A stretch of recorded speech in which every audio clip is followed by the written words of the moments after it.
একদম সাধারণ একটি রান্না, অসামান্য টেস্টে রুই মাছের সজনের ডাঁটা দিয়ে পাতলা ঝোল। আমি এই রেসিপিটি বানানোর জন্য একটি কড়াইয়ে সরষের তেল গরম করে তাতে ফোড়ন দিয়ে দিলাম জিরে ও কাঁচা লঙ্কা, দিয়ে দেবো আদা বাটা। আদা বাটাটা হালকা ভুনে এবার দিয়ে দেবো টমেটো। টমেটোটাকে একটু ভুনে নিলাম। এবার দিয়ে দেবো পরিমাণ মতন হলুদ ও লাল লঙ্কার গুঁড়ো। মশলাটা যেন জ্বলে না যায় তার জন্য দিয়ে দেবো হালকা জল। জল দিয়ে এবার ভালো করে মশলাটাকে ভুনে নেব। এবার দিয়ে দেবো জিরে পাউডার, আপনারা চাইলে জিরে পেস্টও দিতে পারেন। মশলাটা আমার ভুনা হয়ে গেছে। এবার আগে থেকে ভেজে রাখা সজনের ডাঁটা ও আলুটা দিয়ে দিলাম। আলুটাকে এবার ভালো করে ভুনে নেব। মশলার সাথে লেগে গেছে, এবার গরম জল করে তাতে দিয়ে দিলাম। ঝোলটা ফুটে গেছে, লবণ দিয়ে দিলাম পরিমাণ মতো।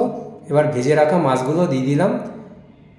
এবার সামান্য পরিমাণে ধনিয়া পাতা দিয়ে দিয়েছি। কমপ্লিট হয়ে গেছে সজনের ডাঁটা দিয়ে মাছের পাতলা ঝোল।